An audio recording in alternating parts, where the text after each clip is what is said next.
Hello children, a very warm welcome to all of you at Vista's Learning. This is Savita Sharath, your English educator at Vista's Learning. ಹೇಗೆ ನಡೀತಾ ಇದೆ ನಿಮ್ಮ ತಯಾರಿ?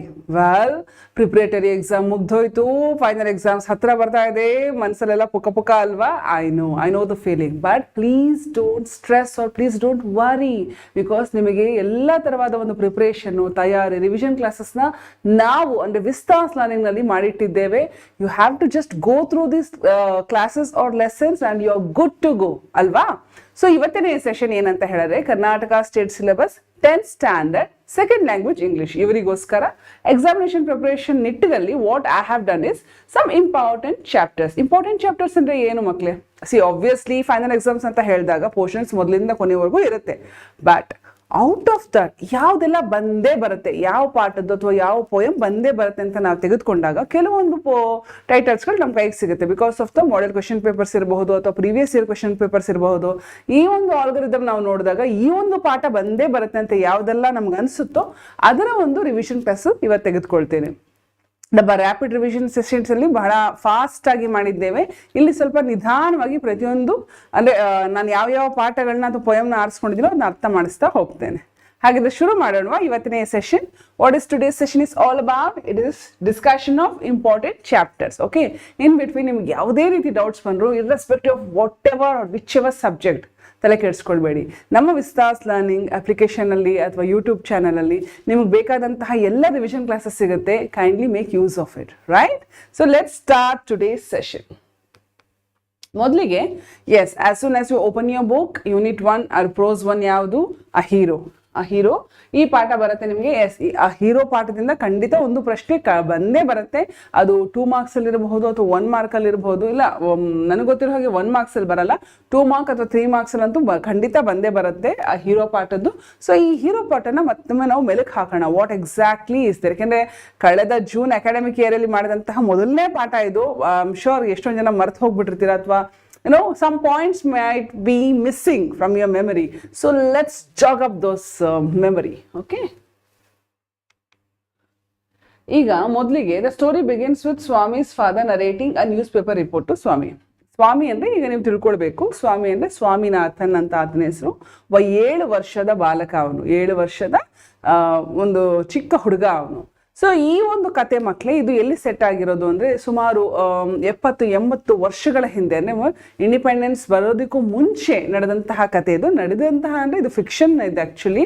ಇದನ್ನು ಅಂದರೆ ನಾವು ಇವತ್ತಿನ ಜಮಾನಕ್ಕೆ ಹೋಲಿಸ್ಕೊಂಡು ಈ ಕಥೆನ ಓದಲಿಕ್ಕಾಗಲ್ಲ. ಸುಮಾರು 70-80 ವರ್ಷದ ಹಿಂದೆ ಭಾರತ ದೇಶ ಹೇಗಿತ್ತು ಅಲ್ಲಿ ನಡೆಯುವಂತಹ ಒಂದು ಸ್ಟೋರಿ ಇದು. ಓಕೆ, ಅವಾಗ ಇನ್ನೂ ಬ್ರಿಟಿಷರ ಆಡಳಿತ ಇತ್ತು, ಬ್ರಿಟಿಷರ ಗವರ್ಮೆಂಟ್ ಇತ್ತು. ನಮ್ಮಲ್ಲಿ ಎಷ್ಟೋ ಜನ ಬ್ರಿಟಿಷ್ ಗವರ್ಮೆಂಟ್ಗೆ ಕೆಲಸ ಮಾಡ್ತಿದ್ರು, ಲಾಯರ್ಗಳಾಗಿ, ಟೀಚರ್ಸ್ಗಳಾಗಿ, ಸಿವಿಲ್ ಸರ್ವೆಂಟ್ಸ್ಗಳಾಗಿ. ಆ ಒಂದು ಪರಿಸ್ಥಿತಿಯಲ್ಲಿ 70-80 ವರ್ಷದ ಹಿಂದಿನ ಭಾರತ ದೇಶ ಹೇಗಿತ್ತು ಊಹಿಸ್ಕೊಂಡು ಆ ನಿಟ್ಟಿನಲ್ಲಿ ಈ ಒಂದು ಕತೆ ಸಾಗುತ್ತೆ, ರೈಟ್? ಸೊ ಕತೆ ಶುರುವಾಗೋದು ಹೇಗೆ ಗೊತ್ತಾ? ಸ್ವಾಮಿಯವರ ತಂದೆ ಲಾಯರು.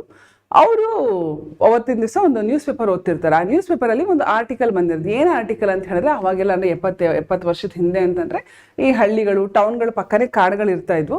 ಒಬ್ಬ ಹುಡುಗ ತನ್ನ ಊರಿಗೆ, ಹಳ್ಳಿಗೆ ವಾಪಸ್ ಬರಬೇಕಾದ್ರೆ ಇದ್ದಕ್ಕಿದ್ದಾಗೆ ಅವನಿಗೆ ಎದುರುಗಡೆಗೆ ಒಂದು ಹುಲಿ ಬರುತ್ತೆ. ಆ ಹುಲಿ ಜೊತೆ ಅವನು ಹೇಗೋ, ಅದೇ ಹುಲಿ ಜೊತೆ ಹೋರಾಟ ಅಂತಂದರೆ ಏನು ಕೈ ಹಾಕಿ ಸೆಣಸಾಡೋದು ಅಂತಲ್ಲ, ಸ್ವಲ್ಪ ಆ ಕಡೆ ಈ ಕಡೆ ಅದನ್ನ ಮಾರಿಸಿ ಅದನ್ನು ಸ್ವಲ್ಪ ಪಳ್ಳಿ ಎಲ್ಲ ಮಾಡಿ ಅವ್ನು ಏನು ಮಾಡ್ತಾನೆ, ಹೋಗಿ ಮರ ಹತ್ತಿ ಕೂತ್ಕೊಂಡು ಬಿಡ್ತಾನೆ. ಅಂದರೆ ಅದು ಕೂಡ ಒಂದು ದೊಡ್ಡ ಸಾಧನೆನೇ ಅಲ್ವಾ? ಒಂದು ಹುಲಿ ಬಂದ್ರೆ ಎಷ್ಟು ಹೆದರಿಕೆ ಆಗುತ್ತೆ. ಅಂತದ್ರಲ್ಲಿ ಈ ಹುಡುಗ ಆ ಹುಲಿ ಜೊತೆ ಹೋರಾಟ ಮಾಡಿ ಆ ಮರ ಹತ್ತಿ ಕೂತ್ಕೊಳ್ತಾನೆ. ಮರ ಹತ್ತಿ ಕೂತ್ಕೊಂಡ್ಮೇಲೆ ಏನಾಗುತ್ತೆ, ಅವನು ಕಾಯ್ತಾನೆ. ಯಾಕೆ ಅಂತಂದ್ರೆ ಹುಲಿ ಮರ ಹತ್ತಲ್ಲ, ಇವನು ಮರ ಹತ್ತಿ ಕೂತ್ಕೊಂಡಿರ್ತಾನೆ. ಯಾರಾದ್ರೂ ಒಬ್ರು ನಾನು ಇನ್ನೂ ಮನೆಗೆ ಬರ್ದಿರೋದನ್ನ ನೋಡಿ ಊರಿನ ಜನ ಎಲ್ಲ ಬಂದು ನನ್ನ ಕಾಪಾಡ್ತಾನೆ ಅಂತ ಅವ್ನು ಕಾಯ್ತಾನೆ. ಅದೇ ರೀತಿ ಜನಗಳೆಲ್ಲ ಬಂದು ಅವನ್ನ ಕಾಪಾಡ್ತಾರೆ, ಹುಲಿನ ಹೊಡೆದು ಹಾಕ್ತಾರೆ. ಸೊ ಈ ಒಂದು ಘಟನೆ ನ್ಯೂಸ್ ಪೇಪರ್ ಅಲ್ಲಿ ಬಂದಿರುತ್ತೆ. Fine. So when Swami's father reads this article, ಅವ್ರಿಗೇನೋ ಒಂಥರ ಬೇಜಾರು. ಒಬ್ಬ ಚಿಕ್ಕ ಹುಡುಗ ಇಷ್ಟೆಲ್ಲ ಮಾಡಿದ್ದಾನೆ, ನನ್ನ ಮನೇಲೂ ಒಂದು ಹುಡುಗ ಇದೆ, ಯಾರು? Swami. Is already 7 years old. But ಎಂಥ ಪುಕ್ಕಲು ಸ್ವಭಾವ ಈ ಹುಡುಗನಿಗೆ, ಎಷ್ಟು ಹೆದರ್ಕೋತಾನೆ, ಎಷ್ಟು ಗಾಬರಿ ಬೀಳ್ತಾನೆ ಅಂತ ಹೇಳಿದ್ರೆ, ಇವತ್ತಿಗೂ ಕೂಡ ರಾತ್ರಿ ಹೊತ್ತು ಅಜ್ಜಿ ಪಕ್ಕ ಮಲ್ಕೊಳ್ತಾನೆ. ಬಿಕಾಸ್ ಅವನಿಗೆ ದೆವ್ವಗಳು ಅಂದರೆ ಭಯ, ಕೆಟ್ಟ ಕನಸು ಅಂದರೆ ಭಯ. ಸೊ ಈ ಹುಡುಗನಿಗೆ ಹೇಗಾದ್ರೂ ಮಾಡಿ ಧೈರ್ಯ ತುಂಬಬೇಕಲ್ಲ. ಧೈರ್ಯಂ ಸರ್ವತ್ರ ಸಾಧನಂ ಅಂತ ಹೇಳ್ತಾರಲ್ಲ. ಸೊ ಧೈರ್ಯ ಒಂದಿದ್ರೇ ಜೀವನದಲ್ಲಿ ಏನೆಲ್ಲ ಸಾಧಿಸೋದಕ್ಕೆ ಸಾಧ್ಯ ಅಂತ ಅವರ ತಂದೆಯ ಒಂದು ಅನಿಸಿಕೆ. ಸೊ ಕತೆ ಈ ರೀತಿ ಶುರುವಾಗುತ್ತೆ. ನಂತರ the report was about a brave village lad who came face to face with a tiger while returning home. ನಂತರ ನೋಡಿ ಆ ಟೈಗರ್ ಕೂಡ ಯಾವ ರೀತಿ ಇದೆ ಅಂತ. Swami thinks that he must have been a grown up man because according to him a young boy can't fight with a tiger. So ಈಗ ಆ ನ್ಯೂಸ್ ಪೇಪರಲ್ಲಿ ಇದ್ದಂತಹ ಆರ್ಟಿಕಲ್ನ ಓದ್ತಿದ್ದಾಗೆ ಇವ್ರು ಒಂಥರ ಬೇಜಾರಾಗುತ್ತೆ. ಸೊ ಈ ಮಗನಿಗೆ ಇದನ್ನ ಮುಟ್ಟಿಸ್ಬೇಕು, ನೋಡು ಎಂತೆಂಥ ಮಕ್ಕಳೆಲ್ಲ ಇದ್ದಾರೆ, ನೀನು ಇದ್ಯಾ ಅಂತ ಹೇಳಬೇಕು ಅಂತ ಹೇಳ್ಬಿಟ್ಟು the father calls Swami and narrates this article to him. ನೋಡು ಇಂತೆಂಥ ಮಕ್ಕಳು ಎಷ್ಟು ಧೈರ್ಯವಂತರಾಗಿದ್ದಾರೆ ಅಂತ. ಸ್ವಾಮಿಗೆ ಅದನ್ನ ಬಿಲೀವ್ ಮಾಡ್ಲಿಕ್ಕೆ ಆಗಲ್ಲ, ಅವ್ನಿಗೆ ನಂಬಿಕೆನೇ ಬರೋದಿಲ್ಲ. ಏನು ಇಷ್ಟು ಚಿಕ್ಕ ಹುಡುಗ ಹುಲಿ ಜೊತೆ ಹೋರಾಡ್ಬಿಟ್ನ, ಮೇ ಬಿ ಅವ್ನು ಚಿಕ್ಕ ಹುಡುಗ ಇರ್ಲಿಕ್ಕೆ ಸಾಧ್ಯ ಇಲ್ಲ, ಗ್ರೋನ್ ಅಪ್ ಮ್ಯಾನ್ ಇರಬೇಕು, ದೊಡ್ಡ ಮನುಷ್ಯ ಇರಬೇಕು ಅಂತ ಅವನು ಹೇಳ್ತಾನೆ. ಆಗ according to Swami's father, courage is everything, strength and age are not important in front of bravery. ಇವನು ಇಲ್ಲ ಚಿಕ್ಕ ಹುಡುಗ ಆಗಿರೋಕ್ಕೆ ಸಾಧ್ಯ ಇಲ್ಲ, ಯಾರೋ ದೊಡ್ಡ ಹುಡುಗ ದೊಡ್ಡ ಮನುಷ್ಯ ಆಗಿರ್ಬೇಕು ಅಂತಂದಾಗ ನೋಡು ಏನಂತಾರೆ, ಧೈರ್ಯಕ್ಕೆ ಬೇಕಾಗಿರೋದು ವಯಸ್ಸಲ್ಲ, ಧೈರ್ಯಕ್ಕೆ ಬೇಕಾಗಿರೋದು ಆ ಒಂದು ಎದೆಗಾರಿಕೆ ಅಂತ ಹೇಳ್ತಾರಲ್ಲ ಅದು ಅಂತ ಹೇಳ್ತಾರೆ. According to Swami's father, courage is everything, ಧೈರ್ಯನೇ ಎಲ್ಲವೂ.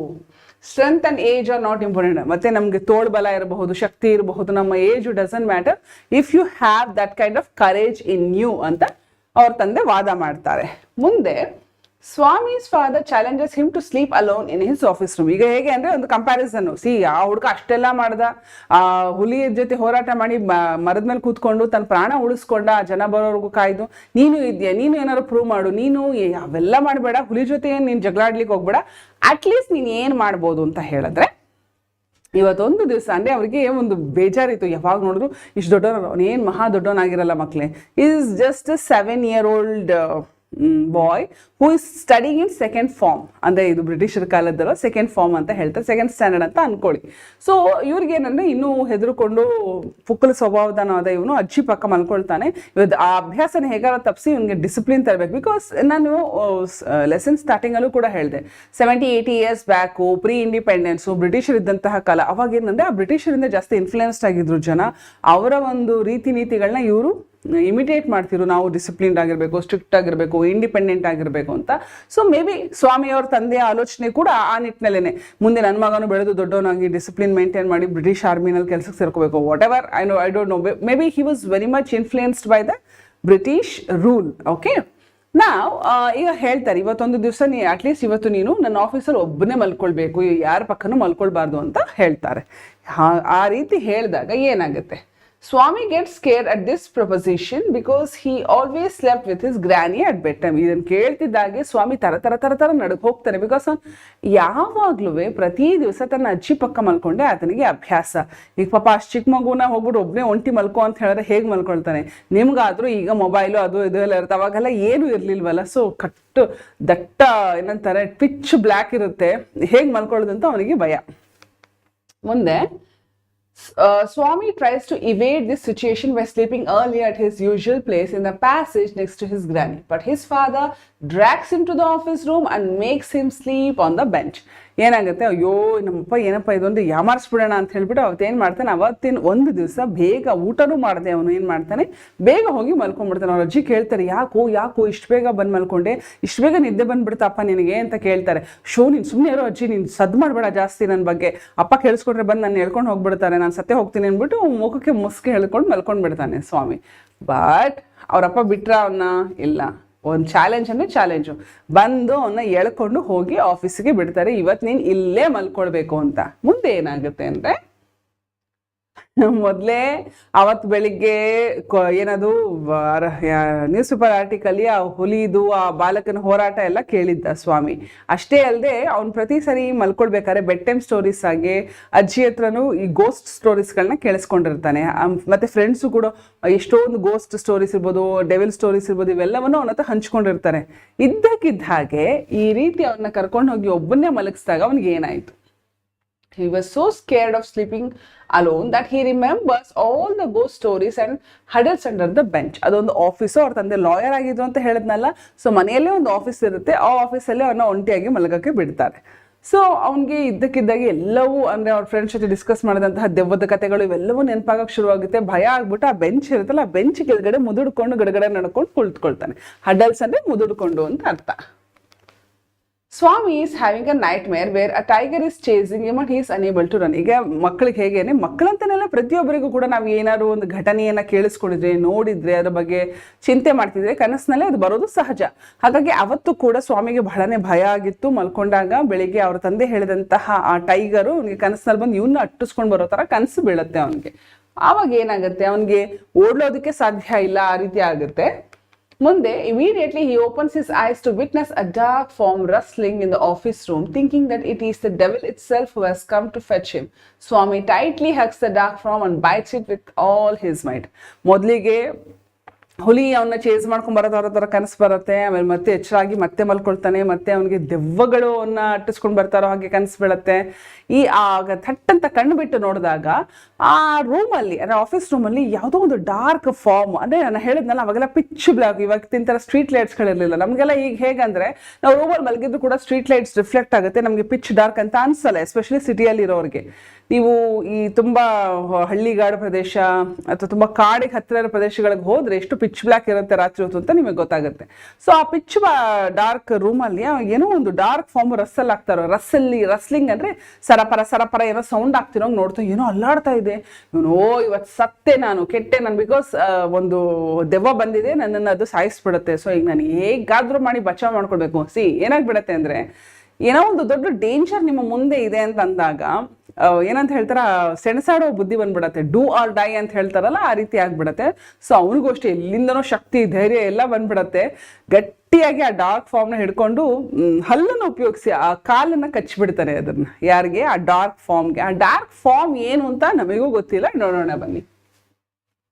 ಅವನ್ ಶಕ್ತಿಯೆಲ್ಲ ಬಿಟ್ಟು ಶಕ್ತಿಯೆಲ್ಲ ಮೀರಿ ಅದನ್ನ ಕಚ್ಚಿಬಿಡ್ತಾನೆ.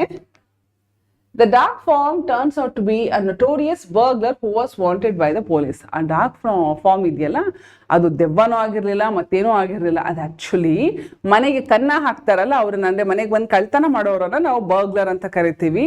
ಆ ಇಡೀ ಏರಿಯಾದಲ್ಲಿ ಒಂದು ತುಂಬಾ ನೊಟೋರಿಯಸ್ ಅಂದ್ರೆ ಕುಖ್ಯಾತಿ ಅಂತ ಕರಿತೀವಲ್ಲ, ಆ ತರ ಕುಖ್ಯಾತಿ ಆದಂತಹ ಒಬ್ಬ ಕನ್ನ ಹಾಕೋನು ಬರ್ಗ್ಲರ್ ಅವ್ರ ಮನೆಗೆ ಬಂದಿರ್ತಾನೆ. ಯಾತಕ್ಕೆ ಬಂದಿರ್ತಾನೆ? ಕಳ್ಳತನ ಮಾಡೋದಕ್ಕೆ ಬಂದಿರ್ತಾನೆ. ಈ ಕಳ್ಳತನ ಮಾಡೋಕೆ ಬಂದಿದ್ನಲ್ಲ ಅವ್ನು ಎಷ್ಟು ನೊಟೋರಿಯಸ್ ಅಂದ್ರೆ ಪೊಲೀಸ್ ಅವ್ನಿಗೆ ಎಲ್ಲೆಂದಲ್ಲೂ ಹುಡುಕಾಡ್ತಾ ಇರ್ತಾರೆ. ಫಾರ್ಚುನೇಟ್ಲಿ ಅವತ್ತು and unfortunately for that burglar he gets caught. ಹೇಗೆ ಅಂದ್ರೆ ಸ್ವಾಮಿ ತನ್ನ ಶಕ್ತಿಯೆಲ್ಲ ಬಿಟ್ಟು ಅವ್ನ ಕಾಲನ್ನ ಕಚ್ಬಿಟ್ಟು ಜೋರಾಗಿ ಕಿರ್ಚ್ತಾನಲ್ಲ ಅವನು, ಅವಾಗ ಇಡೀ ಮನೆಯವರು ಎಚ್ಚರಾಗಿ ಎಲ್ಲರೂ ಬಂದ್ಬಿಟ್ಟು ಅವನಿಗೆ ಹೊಡೆದು ತದಕಿ ಅವನನ್ನು ಹಿಡಿದು ಕಟ್ ಹಾಕಿ ಪೊಲೀಸರ ವಶಕ್ಕೆ ಒಪ್ಪಿಸ್ತಾರೆ. ಸೊ ಈ ನಿಟ್ಟಿನಲ್ಲಿ ಏನಾಗುತ್ತೆ, ಒಬ್ಬ ನೊಟೋರಿಯಸ್ ಬರ್ಗ್ಲರ್ನ ಸ್ವಾಮಿ ಹಿಡ್ಕೊಟ್ಟ ಹಾಗೆ ಆಗತ್ತೆ. ಅವನಿಗೆ ಭಯ ಇತ್ತು, ಆ ಭಯನ ಹೋಗ್ಲಾಡ್ಸೋದಕ್ಕೆ ಅವರಪ್ಪ ಅವನ್ನ ಬಲವಂತವಾಗಿ ಆಫೀಸಲ್ಲಿ ಆ ರಾತ್ರಿ ಮಲಗಿಸ್ತಾರೆ. ಈ ನಿಟ್ಟಿನಲ್ಲಿ ಅವನಿಗಿದ್ದಂತಹ ಭಯಗಳೆಲ್ಲ ಬೃಹದಾಕಾರವಾಗಿ ಅವನ ಮುಂದೆ ಬಂದು ಆ ನೊಟೋರಿಯಸ್ ಬರ್ಗ್ಲರ್ ಹಿಡಿಯೋಂಗಾಗತ್ತೆ. With this incident, Swami is a hero in everyone's eyes. ಅವನಿಗೆ ಎಷ್ಟು ಗೌರವ ಬಂದ್ಬಿಡತ್ತೆ ಅಂದ್ರೆ, ಇದಾದ್ಮೇಲೆ, ಈ ಘಟನೆ ಆದ್ಮೇಲೆ ಪೊಲೀಸ್ ಕೂಡ ಅವ್ರನ್ನ ಹೊಗಳ್ತಾರೆ. ಏನಂತ ಹೊಗಳ್ತಾರೆ ಗೊತ್ತಾ? ನೀನು ದೊಡ್ಡವನಾದ್ಮೇಲೆ ನಮ್ಮ ಡಿಪಾರ್ಟ್ಮೆಂಟಿಗೆ ಸೇರ್ಕೋ ಅಂತ ಹೇಳ್ತಾರೆ. ಅವ್ರಿಗೆ ಏನಂದ್ರೆ ಇವ್ನು ತುಂಬಾ ಅಂದ್ರೆ ಬ್ರೇವ್ ಹುಡುಗ ಇರಬೇಕು, ಕರೇಜಿಯಸ್ ಹುಡುಗ ಇರಬೇಕು, ಪ್ಲೀಸ್ ಜಾಯ್ನ್ ಆರ್ ಡಿಪಾರ್ಟ್ಮೆಂಟ್ ಅಂತ ಹೇಳ್ತಾರೆ. ಇವನ್ ಮನಸ್ಸಲ್ಲಿ ಅಯ್ಯೋ ನಾನೇ ಪೊಲೀಸ್ ಡಿಪಾರ್ಟ್ಮೆಂಟ್ ಸೇರ್ಕೊಂಡು, ಇವನಿಗೆ ಬಸ್ ಡ್ರೈವರು, ಬಸ್ ಕಂಡಕ್ಟರ್ ಆಗೋಕ್ಕೆ ಇಷ್ಟ. ಯಾರಿಗೆ? ಸ್ವಾಮಿಗೆ. ಅದು ಅವನ ಒಂದು ಕನಸು, ನಾನು ಬಸ್ ಡ್ರೈವರ್ ಆಗಬೇಕು, ಬಸ್ ಕಂಡಕ್ಟರ್. ಈಗ ನಿಮಗೆಲ್ಲ ಕೇಳಿದ್ರೆ ನಾನು ಯಾಕೆ ಆಗಲಿ ಅಂತಿರಾರೆ, ಅವತ್ತಿನ ಕಾಲದಲ್ಲಿ ಬಸ್ ಅನ್ನೋದೇ ಹೊಸ ವಿಚಾರ ಅಲ್ವಾ, ಯಾಕಂದ್ರೆ 70 ವರ್ಷದ ಹಿಂದೆ. So he was fascinated by that bus and so hence he wanted to become either a driver or a conductor. ಅವ್ನು ಹೇಳ್ಕೊಳಲ್ಲ ಅಷ್ಟೇ, ಮನಸ್ಸಲ್ಲಿ ಅನ್ಕೊಳ್ತಾನೆ. ಅದೇ ರೀತಿ ಮಾನ್ಯ ದಿವಸ ಶಾಲೆಗೆ ಹೋದಾಗ ಹೆಡ್ ಮಾಸ್ಟರ್ ಕೂಡ ಅವನ್ನ ಹೊಗಳ್ತಾರೆ, ಬಹಳನೇ ಎಲ್ರ ಮುಂದೆ ಶಭಾಷ್ ಅಂತ ಹೇಳ್ತಾರೆ. ಇಡೀ ಊರೇ ಅವನನ್ನು ನೋಡೋ ದೃಷ್ಟಿನೇ ಬೇರೆ ಆಗ್ಬಿಡತ್ತೆ. In everybody's eyes he has become a hero. ಅದಕ್ಕೆ ಈ ಪಾಠದ ಹೆಸರೇನು? Hero. Written by whom? R.K. Narayan. Try to remember this. This lesson was written by R.K. Narayan. In fact, ನೀವು ಈ ಒಂದು ಪಾಠಗಳ ಬಗ್ಗೆ ಅಂದ್ರೆ ಈ ಕಥೆಗಳ ಬಗ್ಗೆ ತಿಳ್ಕೊಳ್ಬೇಕು ಅಂದ್ರೆ ಮಾಲ್ಗುಡಿ ಡೇಸ್ ಅಂತ ಕೂಡ ಒಂದು ಸೀರೀಸ್ ಅನ್ನೇ ಮಾಡಿದ್ದಾರೆ. ಅದನ್ನ ನೋಡಿದ್ರು ಕೂಡ ಈ ಸ್ವಾಮಿ ಅನ್ನೋ ಕ್ಯಾರೆಕ್ಟರ್ನ ಪರಿಚಯ ಮಾಡ್ಕೊಳ್ಬಹುದು ನೀವು. So this was the story of an accidental hero ಅಂತ ಹೇಳ್ಬೋದಲ್ವಾ ನಾವು ಸ್ವಾಮಿನ. ಸ್ವಾಮಿ ಇಸ್ ಅನ್ ಆಕ್ಸಿಡೆಂಟಲ್ ಹೀರೋ. ಅವನು ತಾನು ಹೀರೋ ಆಗೋಕೆ ಹೋಗ್ಲಿಲ್ಲ, ಅವ್ರ ಅಪ್ಪನ ಬಲವಂತಕ್ಕೆ ಅವನು ಹೀರೋ ಆಗಿ ಹೊರಹೊಮ್ಮಿದ. ಅಂಡ್ ಅವತ್ತು ಆಕ್ಚುಲಿ ಇದೆಲ್ಲ ಆದ್ಮೇಲೂ ಕೂಡ ಅವ್ರ ತಂದೆ ಅವನ್ನ ಮತ್ತೆ ಎಲ್ಲಿ ಒಂಟಿ ಮಲಗಿಸ್ಬೇಕು, ಇವ್ನಿಗೆ ಇನ್ನೂ ಧೈರ್ಯ ತುಂಬಬೇಕು ಅಂತಾನೆ ಪ್ರಯತ್ನ ಪಡ್ತಾರೆ.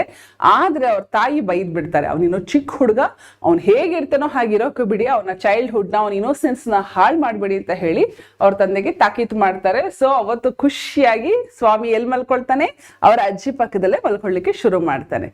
So this was the story of Swami a hero, an accidental hero, written by R.K. Narayan. ಇದನ್ನು ನೀವು ಓದ್ಕೊಂಡಿದ್ದೆ ಆದರೆ ಈ ಪಾಠದಿಂದ ಒಂದು ಪ್ರಶ್ನೆ ಅಂತೂ ಖಂಡಿತ ಬಂದೇ ಬರುತ್ತೆ. ಸೊ ಅದನ್ನು ಈಸಿಯಾಗಿ ಅಟೆಂಪ್ಟ್ ಮಾಡ್ಬೋದು. ದಟ್ ಈಸ್ ವೈ ನಾನು ಪೂರ ಸಮರಿ ಕೊಟ್ಟಿದ್ದೀನಿ, ಯಾವ ರೀತಿ ಅವ್ನ ಮನಸ್ಸಲ್ಲಿ ಆಗ್ತಿದ್ದಂತಹ ಭಾವನೆಗಳು, ಅವ್ನಿಗೆ ಹೇಗೆ ಅನ್ನಿಸ್ತಿತ್ತು. ಸೊ ಈಗ ಈ ಚಾಪ್ಟರಿಂದ ಒಂದು ಇಂಪಾರ್ಟೆಂಟ್ ಕ್ವೆಶನ್ ಬರೋದಾದ್ರೆ ಅದು ಯಾವ ರೀತಿ ಬರುತ್ತೆ ಅಂತ ಹೇಳಿದ್ರೆ, describe Swami's dreadful experience when he was lying under the bench. ನೀವು ಈಗ ಅವನು ಬೆಂಚ್ ಕೆಳಗಡೆ ಮಲಗಿದ್ದಾಗ ಮೊದಲಿಗೆ ಅವನಿಗೆ ಈ ಹುಲಿ ಅಟ್ಟಿಸ್ಕೊಂಡು ಬರ್ತಾ ಇರೋ ಥರ ಎಲ್ಲ ಅನಿಸುತ್ತೆ, ಆಮೇಲೆ ದೆವ್ವ ಎಲ್ಲ ಬಂದು ಅಟ್ಟಿಸ್ಕೊಂಡು ಬರ್ತಾ ಇರೋ ಥರ ಅನಿಸುತ್ತೆ. ಇದೆಲ್ಲವನ್ನು ಬರಿಬೇಕು ನೀವು.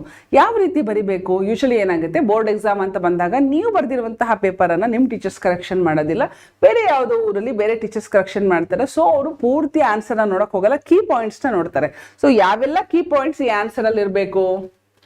ಸ್ವಾಮಿ under the bench, safer, fell asleep, racked with nightmares. Racked with nightmares ಅಂದರೆ ಅವನಿಗೆ ಇಡೀ ರಾತ್ರಿ ದುಸ್ವಪ್ನಗಳು ಬೀಳ್ತಾ ಇತ್ತು. ಆ ಟೈಗರ್ ಚೇಸಿಂಗ್, ಅದು ಹುಲಿ ಅಟ್ಟಿಸ್ಕೊಂಡು ಬರ್ತಿತ್ತು.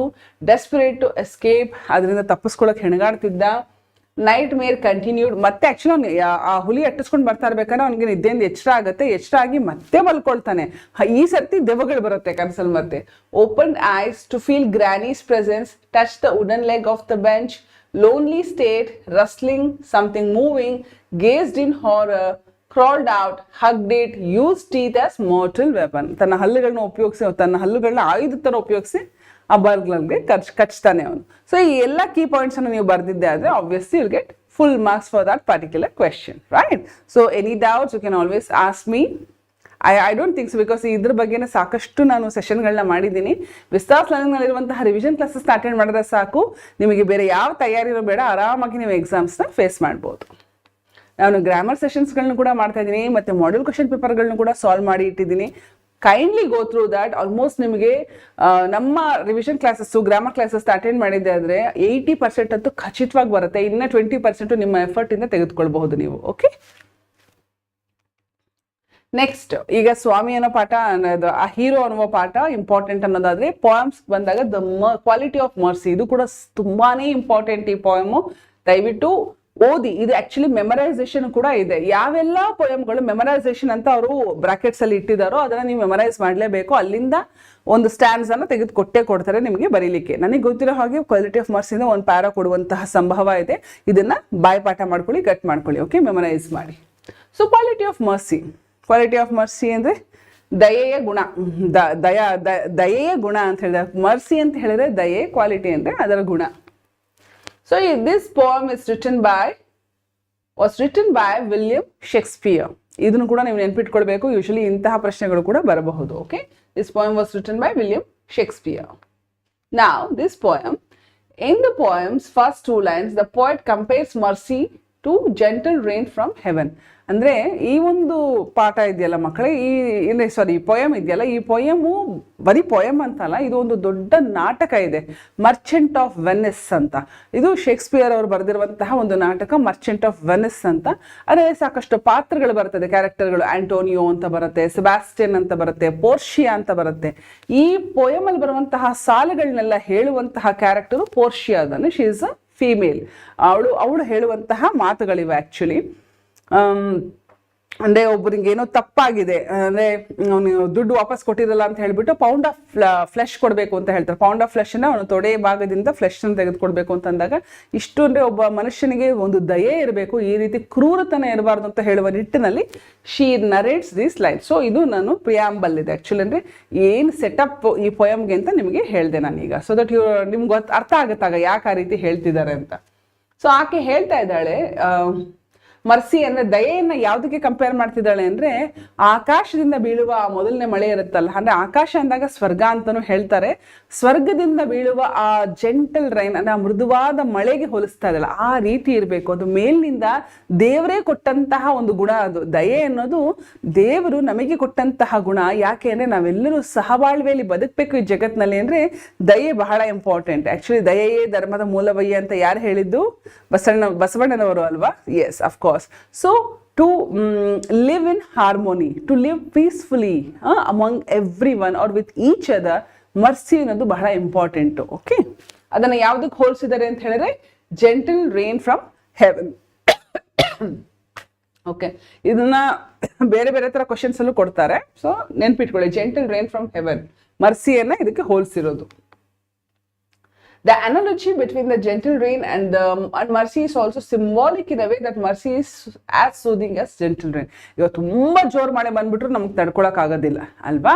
ಸೊ ಇಲ್ಲಿ ದಯೆಯನ್ನ ಯಾವ್ದಕ್ಕೆ ಹೋಲಿಸ್ತಾ ಇದಾರೆ ಅಂದ್ರೆ ಸಾಫ್ಟ್ ಆಗಿ ಸೋನೆ ಮಳೆ ಅಂತ ಹೇಳ್ತಾರಲ್ಲ, ಮೊದಲನೇ ಮಳೆ ಬರುತ್ತಲ್ಲ, ಆ ಜೆಂಟಲ್ ಮೃದು ಮಧುರವಾದ ಮಳೆಗೆ ಹೋಲಿಸ್ತಾ ಇದ್ದಾರೆ. ಬಿಕಾಸ್ ಅದು ನಿಮ್ಗೆ ಹಿಂಸೆ ಅನ್ಸಲ್ಲ, ಹೋಗಿ ಆಚೆ ಕಡೆ ನೆಂದ್ರು ಕೂಡ ಅಂತ ಖುಷಿ ಕೊಡುವಂತಹ ಮಳೆ, ತಂಪೆರೆಯುವಂತಹ ಮಳೆ. ಅದಕ್ಕೆ ಮರ್ಸಿಯನ್ನ ಆ ರೇನ್ಗೆ ಅಂದ್ರೆ ಜೆಂಟಲ್ ರೇನ್ಗೆ ಹೋಲಿಸ, ಬರೀ ರೇನ್ಗಲ್ಲ, ಜೆಂಟಲ್ ರೇನ್ ಮೃದುವಾದ ಮಳೆಗೆ ಹೋಲಿಸ್ತಾ ಇದ್ದಾರೆ. ನಂತರ do unto others as you would have them do to you. It's a very beautiful line ಮಕ್ಕಳೇ. See, do unto others as you would have them do to you. ಅಂದ್ರೆ ನಮ್ಮ behaviour ಹೇಗಿರ್ಬೇಕು ಈ ಬದುಕಿನಲ್ಲಿ ಅಂದ್ರೆ ಜಗತ್ತು ನಮ್ಮನ್ನ ಯಾವ ರೀತಿ ನೋಡ್ಬೇಕು ಅಥವಾ ಜಗತ್ತು ನಮ್ಮನ್ನ ಯಾವ ರೀತಿ ಪರ್ಸೀವ್ ಮಾಡ್ಬೇಕು ಅಂತ ನಮಗೆ ಇಷ್ಟ ಇದೆಯೋ ಅಥವಾ ಆಸೆ ಇದೆಯೋ, ನಾವು ಜಗತ್ತನ್ನ ಅದೇ ರೀತಿ ನೋಡ್ಬೇಕು, ಜಗತ್ತನ್ನ ಅದೇ ರೀತಿ ಟ್ರೀಟ್ ಮಾಡ್ಬೇಕು. ಫಾರ್ ಎಕ್ಸಾಂಪಲ್, ಒಬ್ಬ ಮನುಷ್ಯ ನನಗೆ ಗೌರವ ಕೊಡ್ಬೇಕು ಅಂದ್ರೆ ನಾನು ಆ ಮನುಷ್ಯನಿಗೆ ಗೌರವ ಕೊಡ್ಬೇಕಲ್ವಾ? ನನ್ನಿಂದ ಏನಾದ್ರು ತಪ್ಪಾಗಿದೆ ಅಂತ ಆದ್ರೆ ಆ ಮನುಷ್ಯ ನನಗೆ ಕ್ಷಮೆ ಕೊಡ್ಬೇಕು, ನನ್ನನ್ನ ದಯೆ ತೋರಿಸ್ಬೇಕು ಅಂತ ನಿಮಗೆ ಅನ್ಸಿದ್ರೆ ನೀವು ಕೂಡ ಅದೇ ರೀತಿ ಆತನ ಜೊತೆಗೆ ನಡ್ಕೊಳ್ಬೇಕಲ್ವಾ? ಸೊ ಇಟ್ಸ್ ವೈಸೆ ವರ್ಸ. ಓಕೆ, ಅದನ್ನೇ ಅವ್ರು ಹೇಳ್ತದ್ದು, ಡೂ ಆನ್ ಟು ಅದರ್ಸ್. ಒಬ್ರಿಗೆ ಯಾವ ರೀತಿ ನಡ್ಕೊಳ್ಬೇಕು ನೀವು ಅಂದ್ರೆ ನಿಮಗೆ ಅವ್ರು ಯಾವ ರೀತಿ ನಡ್ಕೊಳ್ಬೇಕು ಅಂತ, ನಿಮ್ಮ ಬಗ್ಗೆ ಅವ್ರು ಯಾವ ರೀತಿ ನಡ್ಕೊಳ್ಬೇಕು ಅಂತ ಆಸೆ ಇದೆಯೋ ನೀವು ಅದೇ ರೀತಿ ಅವ್ರಿಗೆ ಬಿಹೇವಿಯರ್ ತೋರಿಸ್ಬೇಕು. Do unto others as you would have them do to you. Okay, when the speaker says that mercy is twice blessed, it means that both giver and receiver are blessed by the quality of mercy. ಈ quality of mercy ಹೇಗಂದ್ರೆ ಮಕ್ಕಳೇ, it's not one way, ಬರೀ ಕೊಡೋದಷ್ಟೇ ಅಲ್ಲ. ಈಗ ಮರ್ಸಿಯನ್ನು ಒಬ್ಬ ಕೊಡ್ತಿದ್ದ, ದಯೆಯನ್ನ ಕ್ಷಮೆಯನ್ನು ಒಬ್ಬ ಕೊಡ್ತಿದ್ದಾನೆ ಅಂದ್ರೆ ಆ ರಿಸೀವಿಂಗ್ ಎಂಡ್ ಅಲ್ಲಿ ಒಬ್ಬ ಇರ್ತಾನಲ್ಲ. So mercy is twice blessed ಅಂತ ಇಲ್ಲಿ ಬರುತ್ತೆ ಈ ಪೋಯಮ್ ಅಲ್ಲಿ. ಅದರ್ಥ ಇಷ್ಟೇ, ಕೊಡೋನ್ಗೆ ಎಷ್ಟು ಒಳ್ಳೆಯದಾಗುತ್ತೋ ಅದು ತೆಗೆದುಕೊಳ್ಳೋನ್ಗೆ ಎಷ್ಟು ಒಳ್ಳೆಯದು, ಕೊಡೋನ್ಗೂ ಕೂಡ ಅದು ಒಂದು ಒಳ್ಳೆ ಫೀಲಿಂಗು. ನಾನು ಒಬ್ರಿಗೆ ಕ್ಷಮೆ ಕೊಟ್ಟೆ, ಒಬ್ರಿಗೆ ನೋವಾಗದಿರೋಂಗೆ ನಡ್ಕೊಂಡೆ ಅಂತ ಆತನಿಗೂ ಕೂಡ ಅದು ಒಂದು ಬ್ಲೆಸ್ಸಿಂಗ್ ತರನೇ ಇರುತ್ತೆ. ಹಾಗಾಗಿ ಕ್ಷಮೆಯನ್ನ ದಯೆಯನ್ನ ತೆಗೆದುಕೊಳ್ಳೋನ್ಗೆ ಅದು ಹೇಗೆ ಒಂದು ವರವೋ ಬ್ಲೆಸ್ಸಿಂಗೋ, ಅದೇ ರೀತಿ ಕೊಡುವವನಿಗೂ ಕೂಡ ಅದು ಒಂದು ವರ ಹಾಗೂ ಬ್ಲೆಸ್ಸಿಂಗ್ ಅಂತಾನೆ ಹೇಳ್ತಾ ಇದ್ದಾರೆ. That is why they are telling twice blessed. Mercy is twice blessed. Okay, that is the meaning of this line. If the scepter shows the force of temporal power, mercy shows a king's permanent worth, elevating him to a godlike status. ದೊಡ್ಡವ್ರು ಹೇಳ್ತಾರೆ ಮಕ್ಕಳೇ, ನಾವು ಏನನ್ನ ಸಾಧಿಸಿದ್ವಿ, ನಾವೇನೋ ಆ ರೀತಿ, ನಾನು ದೊಡ್ಡ ರಾಜ ಆಗಿದ್ದೆ, ನಾನು ದೊಡ್ಡ ವಾರಿಯರ್ ಆಗಿದ್ದೆ, ನಾನೊಬ್ಬ ದೊಡ್ಡ ಏನೇನೋ ಇರುತ್ತೆ ಸಾಧನೆಗಳು. ಆದ್ರೆ ಜನ ನಮ್ಮನ್ನ ಅದಕ್ಕೋಸ್ಕರ ನೆನಪಿನಲ್ಲಿ ಇಟ್ಕೊಳ್ಳಲ್ಲ, ಅಥವಾ ಅದಕ್ಕೋಸ್ಕರ ನಮ್ಮನ್ನ ನೆನೆದು ಕಣ್ಣೀರಿಡಲ್ಲ. ನಾವು ಆ ಜನಗಳ ಜೊತೆ ಯಾವ ರೀತಿ ಬಿಹೇವ್ ಮಾಡಿದ್ವಿ, how good we made them feel, ಅವ್ರಿಗೆ ಎಷ್ಟು ಖುಷಿಯಾಗೋ ರೀತಿಲಿ ನಾವು ನಡ್ಕೊಂಡ್ವಿ, ಇದನ್ನ ನೆನೆಸ್ಕೊಂಡು ಕಣ್ಣೀರಿಡ್ತಾರೆ ನಾವು ಹೋದಂಥ ದಿವಸಗಳಲ್ಲಿ. ಇಲ್ಲಿ ಅವ್ರು ಏನು ಹೇಳ್ತಾ ಇದ್ದಾರೆ, ಸೆಪ್ಟರ್ ಅಂದ್ರೆ ಇದು ಶೇಕ್ಸ್ಪಿಯರ್ ಬರೆದಿರುವಂತಹ ಒಂದು ಇದಾಗಿರೋದು, ಡ್ರಾಮಾ ಇಂದ ತೆಗೆದುಕೊಂಡಿರುವಂತಹ ಪೋಯಮ್ ಆಗಿರೋದ್ರಿಂದ ಇದು ಆ ಎರಾ ಅಂದ್ರೆ ಒಂದು 16th century 15th century. So sceptre ಅಂತ ಹೇಳಿದ್ರೆ ಅಲ್ಲಿ ಇಂಗ್ಲೆಂಡ್ ನಲ್ಲಿ ಕಿಂಗ್ ಅಂತ ಅಂದ್ರೆ ಅವರು ಒಂದು ಕೈಯಲ್ಲಿ ಒಂದು ದಂಡ ಹಿಡ್ಕೊಂಡಿರ್ತಾರಲ್ಲ, ಒಂದು ಈ ತರ ಬಾಲ್ ತರ ಮೇಲೆ ಇರುತ್ತೆ, ಒಂದು ಮೆಟಲ್ ದಂಡ ಇರುತ್ತಲ್ಲ, that is called as sceptre. ಅಂದ್ರೆ ಆ ದಂಡ ಹಿಡ್ಕೊಂಡು ಕಿಂಗ್ ಅಂತ ಅರ್ಥ.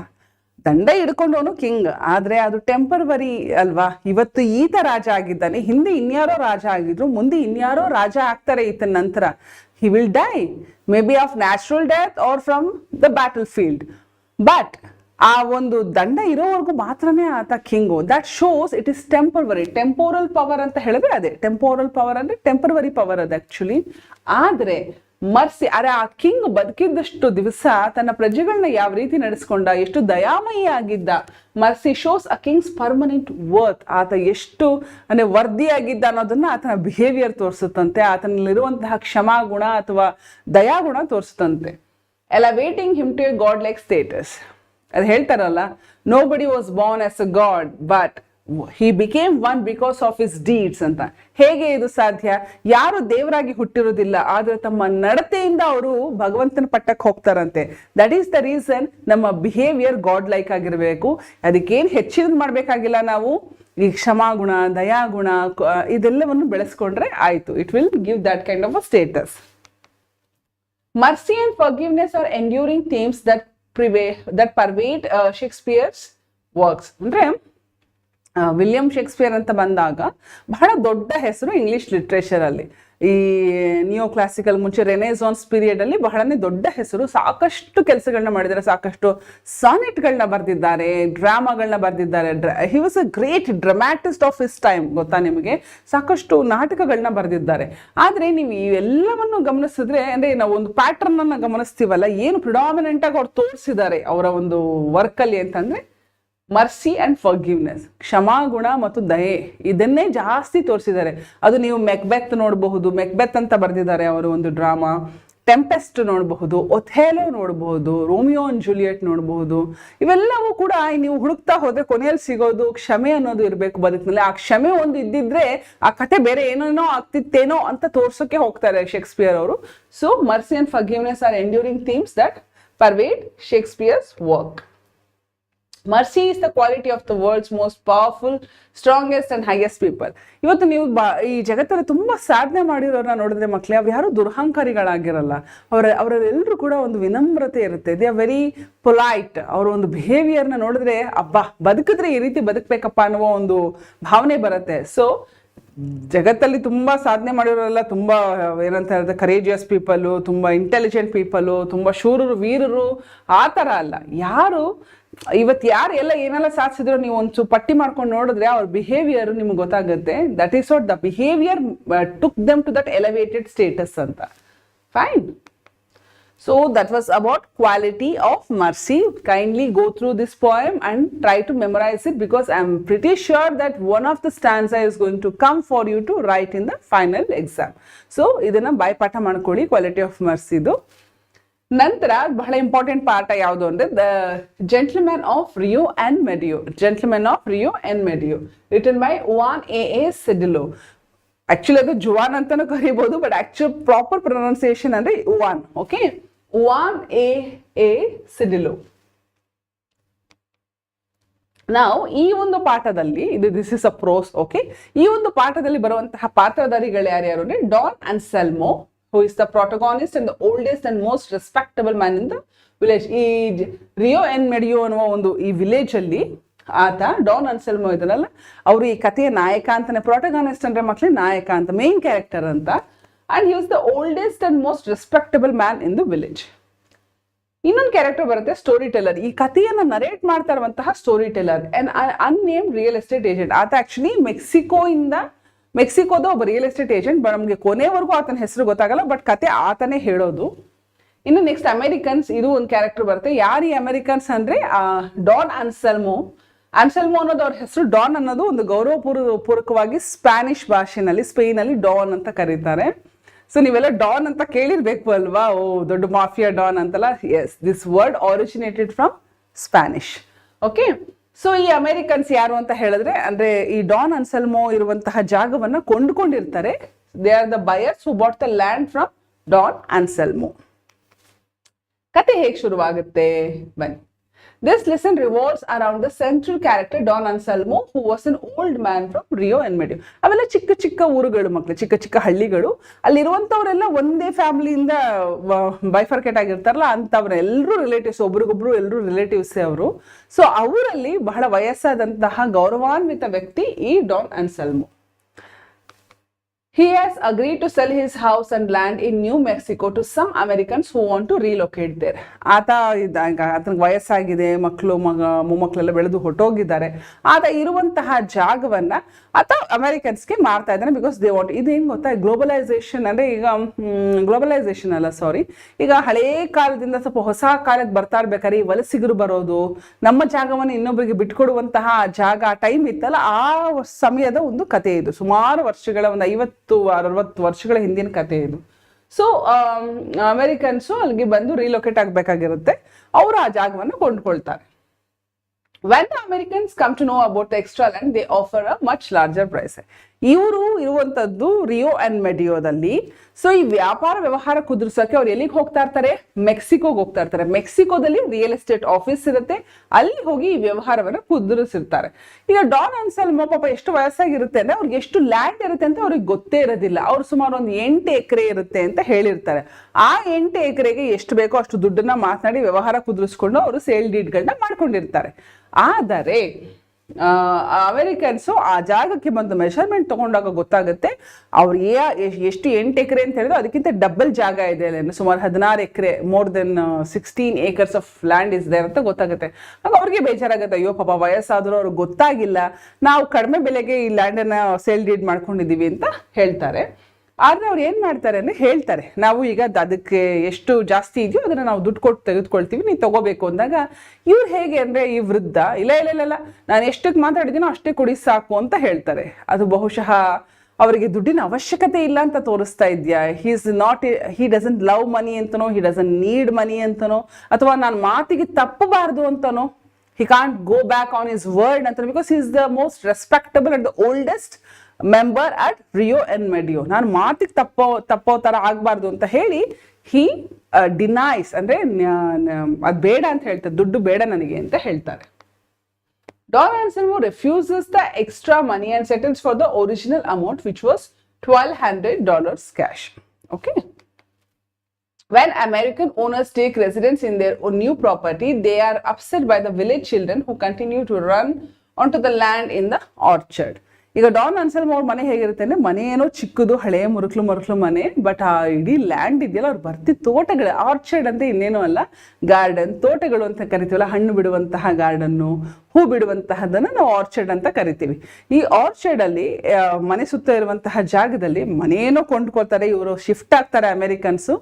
ಆದ್ರೆ ಆ ಊರಲ್ಲಿರುವಂತಹ ಮಕ್ಕಳು, ರಿಯೋ ಅಂಡ್ ಮೆಡಿಯೋ ಅನ್ನೋ ಚಿಲ್ಡ್ರನ್ ಇದ್ದಾರಲ್ಲ, ಎವ್ರಿ ಡೇ ಬಂದು ಓಡಾಡ್ತಾರೆ, ಎಷ್ಟು ಸೌಂಡ್ ಮಾಡ್ತಾರೆ ಅಂದ್ರೆ ಇವ್ರಿಗೆ ಬಹಳನೇ ಡಿಸ್ಟರ್ಬ್ ಆಗುತ್ತೆ.